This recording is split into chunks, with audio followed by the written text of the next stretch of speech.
Ministerio Internacional de Avivamiento.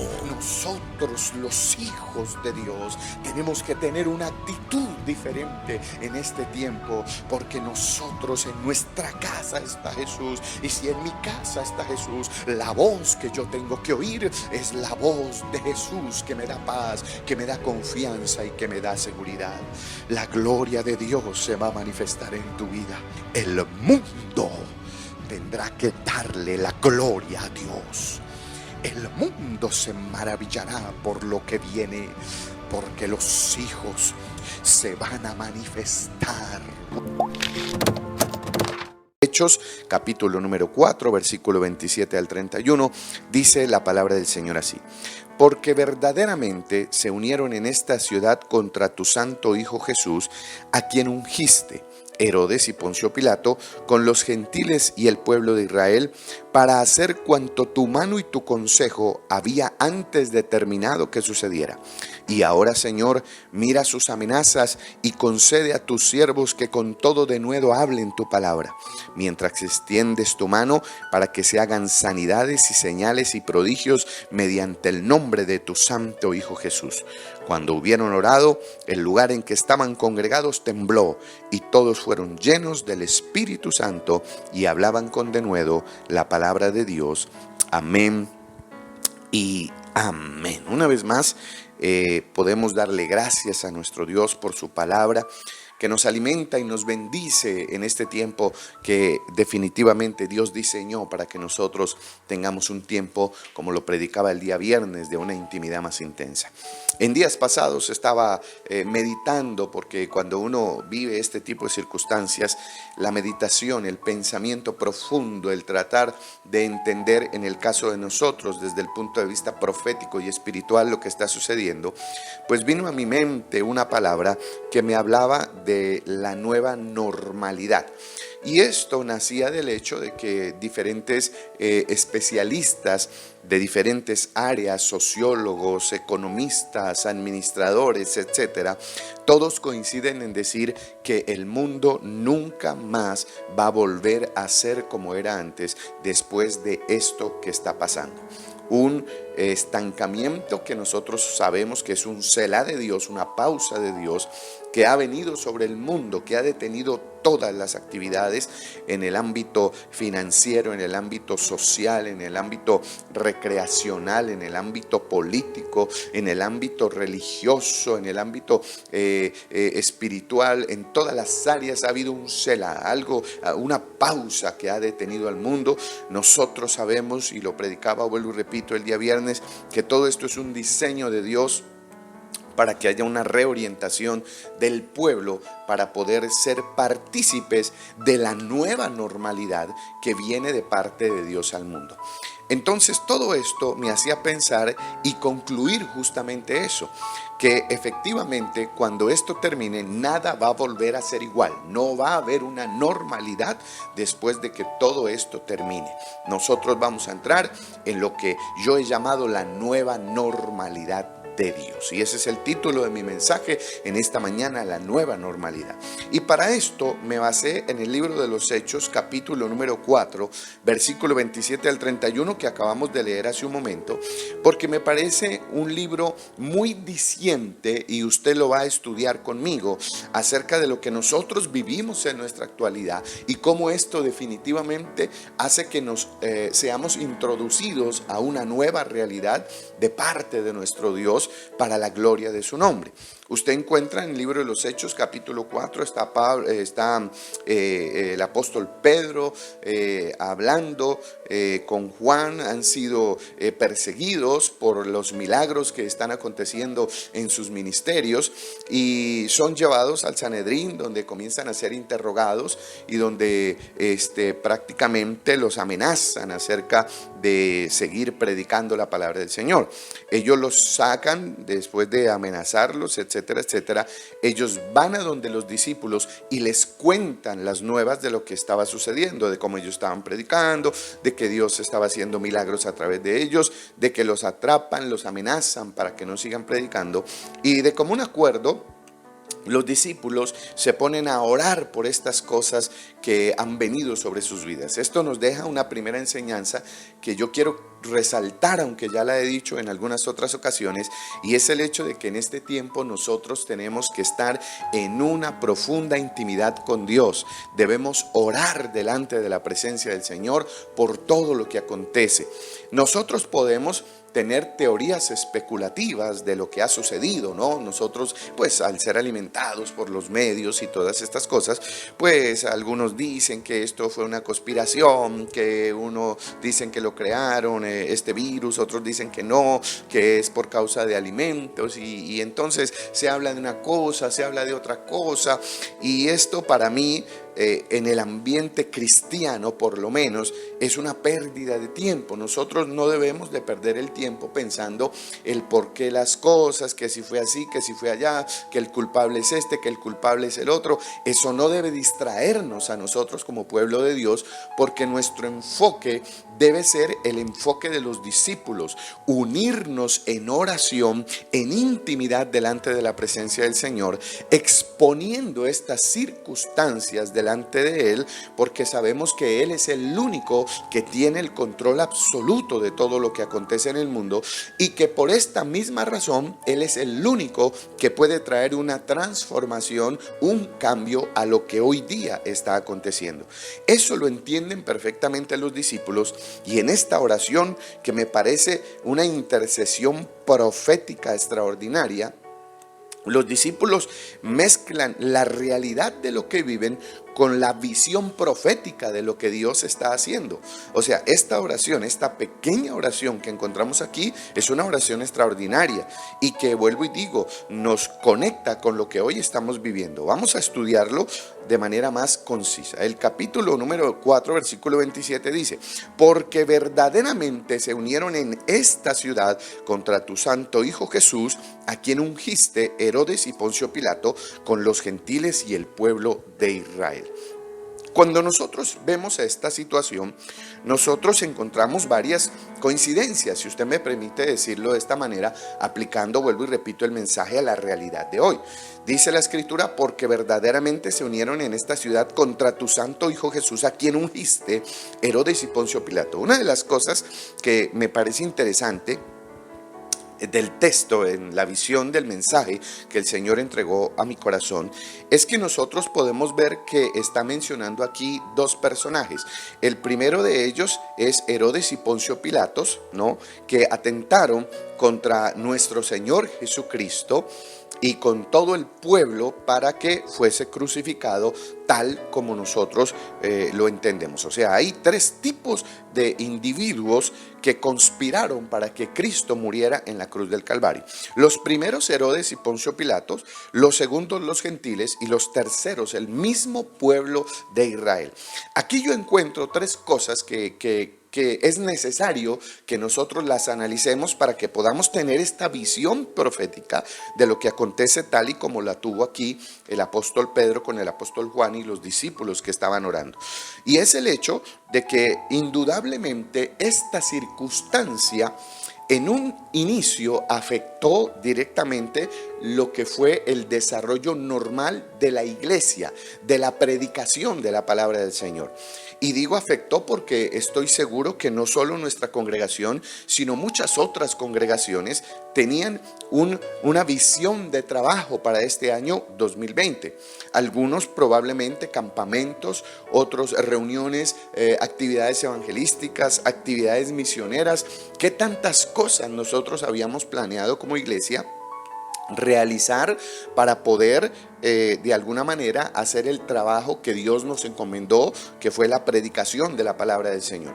Cuando esto sucede, todas esas actividades quedan en un completo y absoluto stand-by, por lo menos hasta mitad de este año, que es hacia donde todo apunta que va a durar este aislamiento de la forma como está planteándose.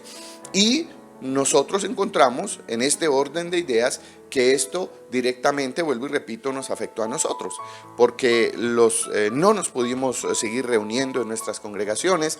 Las actividades que se tenían planeadas, obviamente no pudimos seguirlas desarrollando, porque no solo es una orden del gobierno, sino es un acto de responsabilidad social.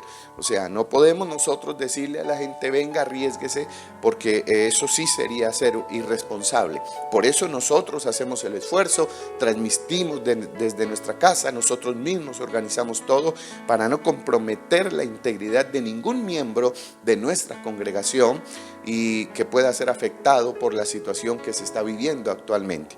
Esto es un acto de responsabilidad social y de responsabilidad ministerial. Ahora, dejando eso claro, pues obviamente todo eso se detuvo y tuvimos que recurrir a esto, a las redes sociales, para poder predicar la palabra del Señor. Es evidente que mientras nosotros no tengamos una disciplina de reino, difícilmente, aun cuando estamos predicando a través de estos dispositivos y la gente es ministrada y la gente es tocada, es indiscutible que no es lo mismo reunirnos, congregarnos, alabar juntos, que hacerlo a través de un dispositivo. Empezando porque en nuestros hogares hay muchos factores distractores y de alguna manera esa levadura de la religiosidad permanece en algunos corazones. Entonces la gente puede estar viendo este mensaje y está en la cocina, puede estar viendo este mensaje y está viendo simultáneamente un programa de televisión, puede estar viendo este mensaje, está distraída hablando por WhatsApp o metida en las redes sociales, porque no hay un sentido concreto de espiritualidad, sino de tradicionalismo. Ya lo había hablado yo en la Semana Santa, que nosotros vivimos del tradicionalismo, es decir, como la costumbre de hacer algo, pero no entendemos que nuestra vida cristiana no puede ser tradicionalismo, sino devoción.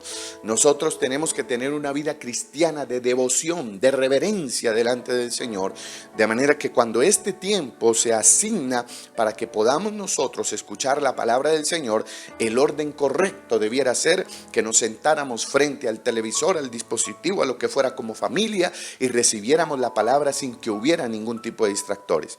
Esto es una fantasía, si puedo decirlo de esa manera, que yo tengo, que puede estar aconteciendo en los hogares de la iglesia, de los que nos escuchan, y es entender que esto debe ser un acto de devoción que nosotros tenemos, por el cual nos conectamos a través de estas redes para glorificar el nombre del Señor, ya que de manera presencial no lo podemos hacer. Entonces concluimos en que en este primer punto, si puedo decirlo de esta manera, nosotros sí nos vimos afectados por causa de lo que acontece hoy día en el mundo. Ahora, cuando mira los que se unen para que estas cosas sucedan, nos encontramos con cosas que me parecían muy curiosas. No voy a hablar del perfil de quién era Herodes y de quién era Poncio Pilatos. Creo que ya en Semana Santa, que hicimos un estudio de Poncio Pilatos, encontramos un poquito quién era Poncio Pilatos. No me interesa tampoco entrar a la profundidad de lo que era Herodes, entendiendo que los Herodes no son todos los mismos, hay diferentes Herodes. Entonces hay un Herodes específico en el tiempo de Jesús, pero el hecho es que cuando nosotros vemos a Herodes y Poncio Pilatos, esto debería pasar desapercibido del texto, si no fuera porque en el momento que la Biblia habla de la unión de Herodes y Poncio Pilatos, es porque en este tiempo histórico Herodes y Poncio Pilatos estaban enemistados, tenían diferencias políticas, lo que los había distanciado. El uno era el prefecto de Roma y el otro era el rey que había sido instituido allí en Israel. Entonces nos encontramos con que había una enemistad entre ellos, pero cuando se trató de unirse para detener la obra de nuestro Señor Jesucristo, entre comillas, porque nosotros sabemos que ellos pensaron que esto era para mal. El pueblo crucificó a Cristo, pero Cristo ha resucitado, vive y está sentado a la diestra del trono de Dios, como nuestro ayudador, como nuestro Dios, como nuestro Señor, ayudándonos e intercediendo por nosotros delante de nuestro Padre Todopoderoso cuando hay pecado, y Él se aproxima como el mediador entre Dios y los hombres para que ese pecado sea limpiado y podamos tener acceso al trono de la gracia para alcanzar el oportuno socorro. Lo mismo ha acontecido en este tiempo. No pudimos seguir avanzando en las congregaciones, las iglesias tuvieron que cerrarse, pero ahora hemos ido a diferentes partes del mundo, hemos entrado a diferentes hogares en diferentes ciudades del país donde nunca nos imaginamos que nos iban a escuchar y que nos iban a ver si no fuese por este acontecimiento. Entonces, si fue pensado para mal por parte del enemigo el que la iglesia se cerrara, pues como todo salió mal, porque ahora tenemos la oportunidad de predicar a un número más grande de personas en diferentes ciudades e incluso países del mundo. Sin embargo, cuando nosotros, vuelvo y repito, encontramos la unión entre Herodes y Poncio Pilatos, encontré algo que me pareció muy curioso. Esta unidad hace pues que sea entregado Jesús para ser crucificado. Pero cuando usted mira aquí, pensemos que es curioso, si vuelvo y repito, me permite decirlo de esa manera, de que Herodes es el rey y Poncio Pilatos sea el que se lava las manos. No sé si estoy dándome a entender. Herodes tiene la corona y Poncio Pilatos es recordado por ser quien se lavaba las manos. Hoy en día, un coronavirus nos tiene prácticamente a todo el mundo lavándonos las manos. Entonces, creo, y yo entiendo que no hay coincidencias, por supuesto, en las cosas de Dios, sino diosidencias, que el Señor nos quiere hablar esta mañana a través de su palabra, haciéndonos entender que todo este acontecimiento del coronavirus que nos hace lavarnos las manos y que nos tiene en esta situación y que ha afectado a todo el mundo, nos lleva a una conclusión lógica que encontramos en el versículo número 28, y es que todo esto que está aconteciendo tiene una respuesta: para hacer cuanto tu mano y tu consejo había antes determinado que sucediera. ¡Wow! ¡Qué cosa tan extraordinaria! Estamos hablando de que la corona y el que se lavaba las manos fue determinado, permitido por la mano de Dios en su consejo para que todo esto sucediera. Por eso es que yo les he dicho en diferentes oportunidades que nada acontece sin que Dios tenga el control total de lo que acontece. No puede suceder nada sin que Dios esté permitiendo o no lo que sucede, porque Dios es el Dios de todo el universo y tiene el control absolutamente de todas las cosas dentro de un propósito enmarcado para que su gloria se manifieste y sus hijos también sean bendecidos y manifestados de acuerdo al propósito de cada uno de ellos. De manera que cuando este texto nos habla en el versículo 28, nos hace entender lo que está pasando aquí. A Dios, mis queridos hermanos, nada se le ha salido de control. A Dios no se le escapó lo que estamos viviendo hoy. Dios ha permitido todas estas cosas porque hay un consejo detrás de todo esto. Mire esto, hay un consejo detrás de todo esto. ¿Qué es un consejo, pastor? Un consejo es una palabra que se le da a una persona, es una opinión que se le da a una persona con el fin de cambiar una situación en su futuro próximo o lejano. Eso es un consejo, una palabra, una opinión que se le da a una persona respecto a una situación para cambiar lo que será su futuro cercano. Las decisiones, las cosas que puede hacer pueden ser afectadas por un consejo. Yo no sé si usted está dando conmigo que lo que encontramos aquí es que un consejo produce algo en la vida de un individuo. Por supuesto, si el individuo lo recibe, y es un cambio de mentalidad. ¿Qué es lo que está haciendo Dios con nosotros? Yo creo que es tiempo de que entendamos que lo que Dios está haciendo con nosotros es que comencemos a tener un cambio de mentalidad. Nuestra mentalidad no puede vivir dentro de la normalidad que nosotros estábamos viviendo. Hoy día nosotros tenemos que ser accesados a una nueva mentalidad, porque las viejas mentalidades nos llevan a la rutina, las viejas mentalidades nos llevan al estancamiento, las viejas mentalidades nos impiden avanzar porque nos estancan en el pasado y en las cosas que en el presente simplemente nos tienen en un escenario de comodidad. ¿Cuántos de nosotros estaríamos en escenarios de comodidad? ¿Cuántos de nosotros estábamos tranquilos y contentos con el trabajo que teníamos, pero descuidando las cosas de Dios? ¿Cuántos de nosotros estábamos tranquilos y contentos en lo que en día se ha puesto de moda hoy en el mundo, en hacer deporte, en cuidarse la figura, en el arreglo físico y personal, que vuelvo y repito, no está mal, siempre y cuando nunca le quite el primer lugar a Dios, pero muy cómodamente estábamos dejando de segundo a Dios y estábamos poniendo de primero las cosas que implicaban directamente nuestra vanidad como seres aquí en la tierra. Estábamos muy cómodos, estábamos en nuestra vieja mentalidad. Por eso Dios tiene que intervenir para que esa vieja mentalidad se detenga en la vida de cada uno de nosotros, para que esa vieja mentalidad nos proyecte a que todos entremos en lo extraordinario que Dios va a hacer en este nuevo tiempo. Porque nuestras viejas mentalidades, vuelvo y repito, esas viejas mentalidades a nosotros nos hacen estancarnos en un falso nivel de comodidad que a la postre, si Dios no interviene, incluso hubiera podido producir en nosotros un salto al abismo, un salto a la derrota, un salto a la crisis que nosotros no tenemos ni idea que iba a acontecer. Por eso esto es un acto de la misericordia de Dios, donde el Señor está diseñando esta estrategia, y por eso dice claramente la Escritura: para hacer cuanto tu mano y tu consejo había antes determinado que sucediera.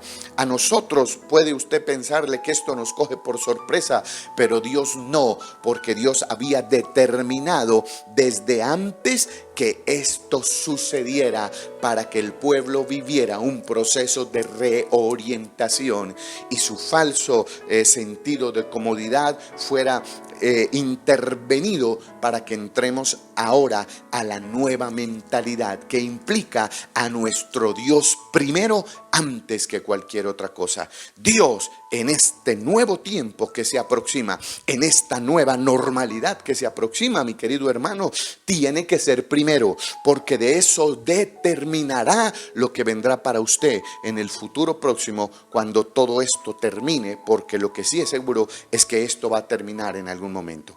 Ahora, cuando yo le estoy hablando de esto, yo lo que le estoy diciendo es que es preocupante ver o pensar que nosotros podemos estar en escenarios en los que estamos sentados esperando que esto termine.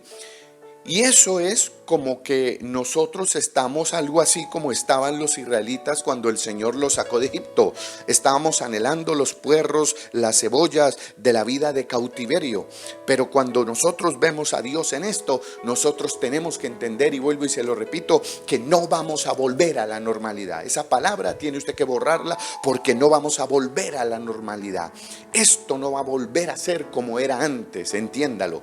No va a volver a ser como era antes. Usted no esté aspirando o pensando: ay, ojalá que todo vuelva a ser como era antes, yo quiero que todo sea como era antes, que como yo estaba, lo que yo tenía, etcétera, etcétera, etcétera. Mire, mi querido hermano, eso es una página que usted tiene que pasar en su vida, porque esa vieja normalidad no va a volver. Ahora va a volver la normalidad de Dios. Ahora la normalidad que va a imperar sobre el mundo va a ser la normalidad de Dios, y eso incluye la iglesia de nuestro Señor Jesucristo.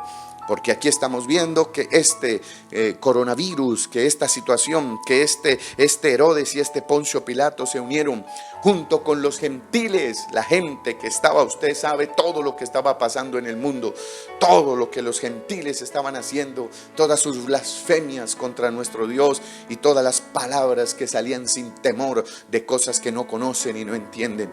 Y aún dice la Escritura: y el pueblo de Israel, el mismo pueblo de Cristo Cristo, peleando los unos con los otros, murmurando los unos contra los otros, murmurando de los pastores, de los líderes, de la iglesia A, de la iglesia B, de la iglesia C, y el sentido de la unidad de la iglesia se había roto completamente.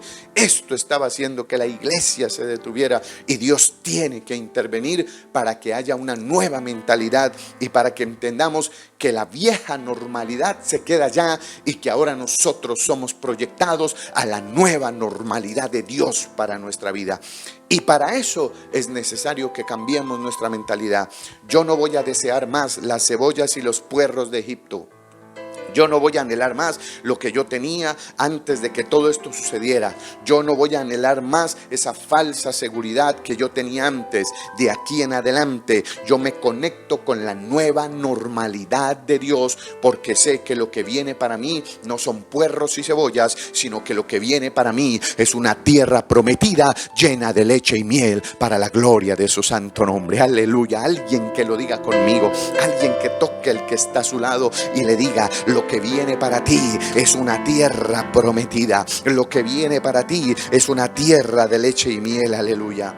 Romanos 12:2 lo dice claramente, no lo sabemos: no os conforméis a este siglo, sino transformaos por medio de la renovación de vuestro entendimiento. Nuestra mente tiene que ser completamente cambiada. ¿Para qué? Para que nosotros comprobemos, dice, cuál sea la buena voluntad de Dios, agradable y perfecta. Para que comprobemos cuál sea la buena voluntad de Dios, agradable y perfecta. ¿Qué es lo que esto me está diciendo, mis queridos hermanos? Que es como un ya basta de caminar en nuestra propia voluntad, en nuestros propios planes y proyectos, por bonitos que estos parezcan, y que comencemos a oír la voz de Dios. Porque yo estoy seguro que si usted y yo nos conectamos con el Señor, el Señor nos está llevando a una década donde vamos a escuchar, donde vamos a oír la voz de Dios. Pero para poder hacerlo, tenemos que aprender a oír esa voz. ¿Qué es lo que nosotros estamos viviendo? Yo creo que viene una década de gloria, de conquista extraordinaria para la iglesia. No todo será color de rosa probablemente, pero lo que sí es seguro es que aún a pesar de las adversidades, las dificultades y los problemas, Dios nos dará la victoria, porque estamos entrenados para tener victoria. ¿Cómo así, pastor? Este tiempo es un tiempo de entrenamiento espiritual. Cuando una persona de alguna manera se entrena con algún objetivo, cuando una persona practica algún deporte, la persona no se va a un campeonato sin que haya un entrenamiento previo. Estaba viendo el otro día de dos boxeadores, incluso uno de ellos es cristiano, aunque a usted le parezca increíble, uno de ellos es cristiano, y estaba entrenando, trotando, haciendo ejercicio, levantando pesas, practicando con la bolsa, con la pera, bueno, todo lo que hace un boxeador, un entrenamiento constante, fuerte. Eso fue un entrenamiento largo para que cuando llegara el día de la pelea pudiera salir vencedor de esa pelea. Asimismo, nosotros como creyentes debemos entender que todo esto que estamos viviendo es un entrenamiento espiritual. Por eso es necesario que nosotros en este entrenamiento comencemos a llenarnos de Dios, a depender totalmente de Él, a buscarlo como nunca, a leer su palabra, a escudriñarla, a escuchar los mensajes, a alabar su nombre, entrenarnos espiritualmente, porque la década que se aproxima es una década sobrenatural delante de la presencia de nuestro Dios.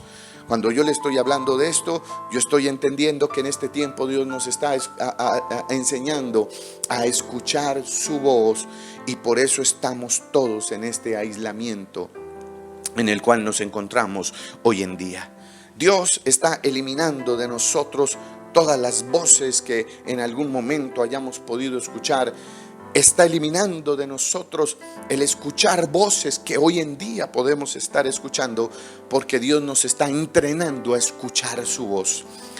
Es impresionante que nosotros, por ejemplo, y le doy solo un ejemplo, usted escucha un mensaje de fe, de esperanza, y después de escucharle el mensaje de fe y esperanza, el enemigo le lanza un ataque y usted inmediatamente duda, usted inmediatamente tiene temor. Hablamos de que Dios te protege y luego sientes temor de que algo te pase. Hablamos de que Dios es tu cobertura y luego usted se asusta por un acontecimiento u otro. Acabamos de escuchar la palabra, pero otra voz inmediatamente resta a lo que Dios nos está diciendo. Porque si es verdad que yo estoy aquí predicándole esta palabra, yo no estoy predicando mi palabra, estoy predicando la poderosa palabra de Dios que ha resistido los ataques a lo largo de la historia. Que alguien llamado Juan Jacobo Rousseau dijo, dentro de un tiempo la Biblia se acabará y lo que va a quedar como norma de vida son mis escritos. Juan Jacobo Rousseau desapareció, se murió. Los escritos de Juan Jacobo Rousseau no tienen trascendencia y hoy en día la casa de Juan Jacobo Rousseau es uno de los principales lugares de las imprentas de Biblia más grandes del mundo. Entonces este libro es poderoso, este libro es la verdad de Dios, es la voz de Dios hablando al pueblo, y esto es lo que Dios nos está enseñando. En este tiempo más que nunca tenemos que aprender a oír la voz de Dios. Usted no puede seguir escuchando las voces de afuera, las voces de los medios que traen todas estas malas noticias, que por supuesto son reales, pero que generan temor en nuestros corazones, de todos aquellos que traen duda, de todos aquellos que traen incertidumbre al futuro, que traen miedo. No podemos seguir escuchando esas voces de que en tu acontecimiento familiar, personal, financiero, una voz te dice es imposible solucionar, es imposible mejorar, es imposible que esto cambie. Esas voces tienen que dejarlas de escuchar y entrenarse a oír la voz de Dios, porque solo la voz de Dios te va a llevar a un destino seguro. ¿Qué es lo que dice la escritura? Juan capítulo 10 versículo 27 y 28, hermosa escritura. Dice, mis ovejas oyen mi voz y yo las conozco. Oh, gloria a Dios. Escucha esto. Mis ovejas oyen mi voz y yo las conozco y me siguen. Gloria a Dios. Y el versículo 28, y yo les doy vida eterna y no perecerán jamás, ni nadie las arrebatará de mi mano. Aleluya. ¿Sabe que cuando yo leo esta escritura, yo estoy ahora entendiendo por qué Dios quiere, por qué Jesucristo quiere que escuchemos solo su voz? Porque cuando usted escucha la voz de Dios, Él conoce a quienes lo escuchan. Dice, mis ovejas oyen mi voz y yo las conozco. Hay una cosa muy curiosa con las ovejas que estuve viendo en un documental que se presentó en días pasados, en el que las ovejas no responden a la voz de quien no sea su pastor. O sea, el pastor de ovejas, él tiene ciertos silbidos, cierta forma de hablarle a las ovejas que las ovejas reconocen. Las ovejas tienen la capacidad de identificar el tono de voz de su pastor para poder seguirlo. Hicieron el experimento. Entonces pusieron el pastor de las ovejas y buscaron otra persona que tenía una voz parecida a la del pastor. Y entonces el pastor hacía algo así como... Eso fue lo que dijo, no dijo nada, pero así habló. Y cuando el pastor hizo así, las ovejas se movieron de un lugar, el rebaño que tenía, se movieron de un lugar y se fueron detrás de él.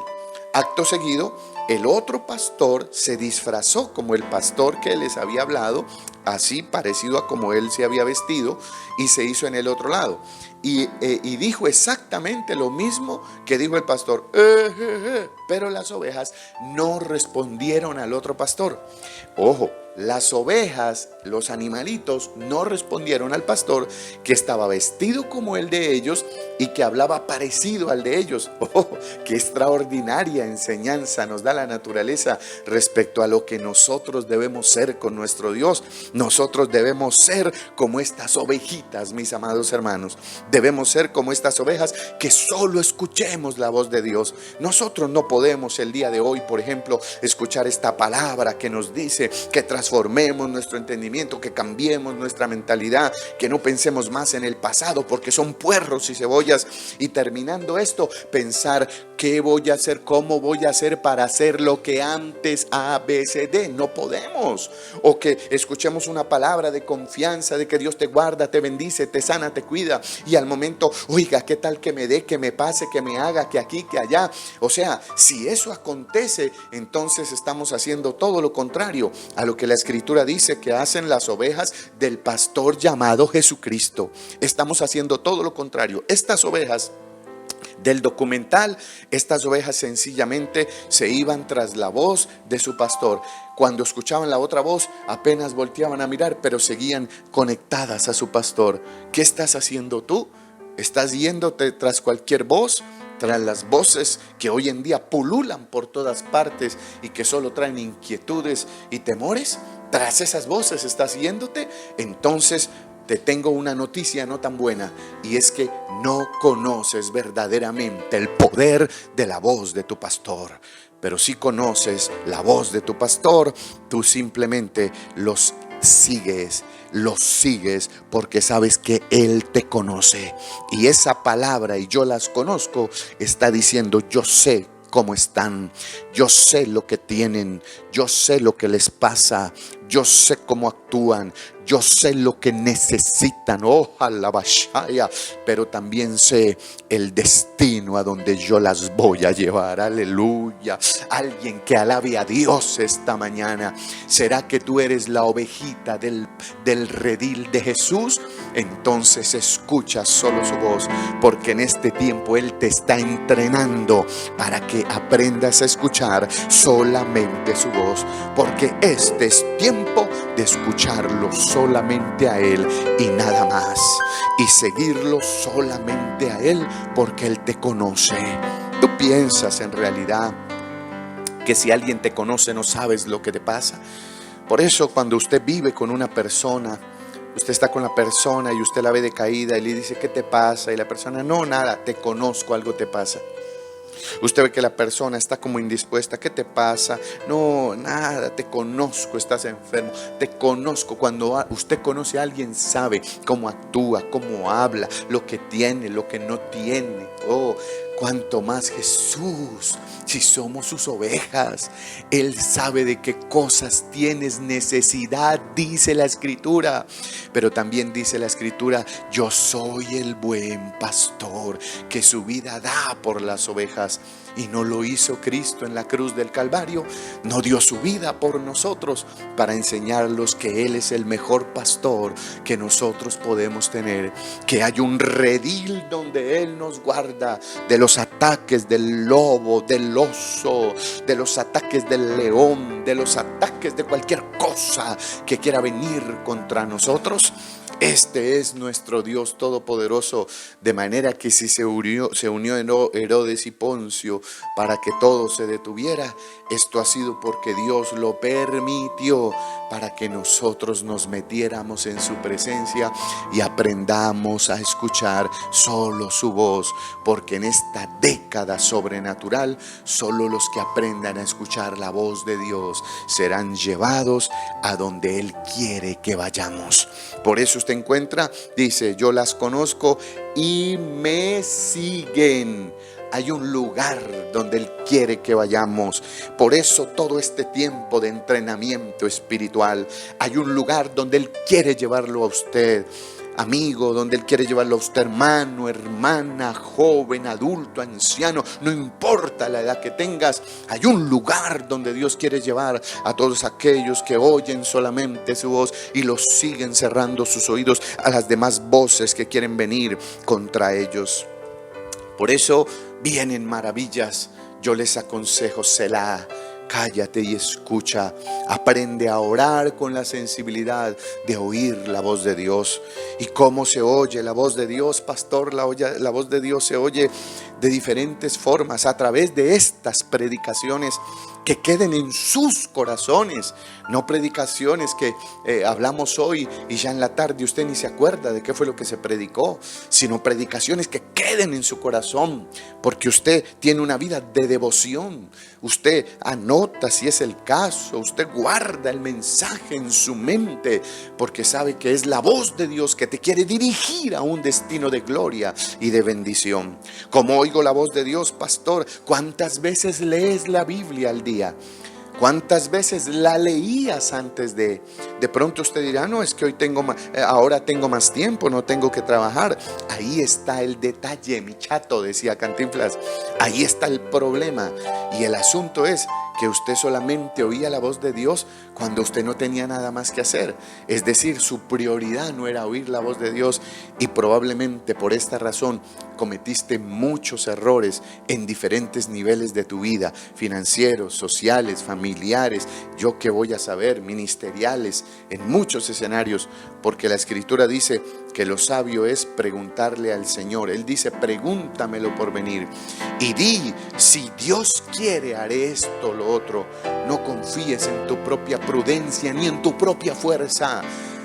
Este tiempo que se aproxima, esta nueva década que Dios está aclarando las visiones, echando ese colirio en nuestros ojos en este tiempo, para que no solo lo veamos más claro, sino que lo escuchemos mejor.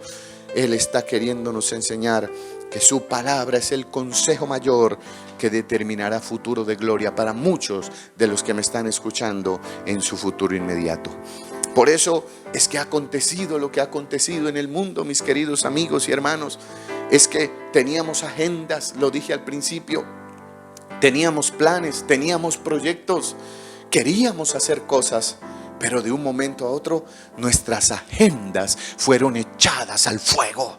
Tu agenda de trabajo, por lo menos de este primer semestre, fueron echadas al fuego. Y eso fue lo que me ministró el Señor a mí en estos días pasados. El Señor me ministró, nuestras agendas fueron echadas al fuego. Y quedé pensando yo en esa palabra que el Señor me dio. ¿Cómo así, Señor, que nuestras agendas fueron echadas al fuego? Y vino a mi corazón la palabra de Primera de Pedro, capítulo 4, versículo 12, donde dice, amados, ojo, amados. Esto no es para cualquiera, es para los amados. Wow, esto es increíble.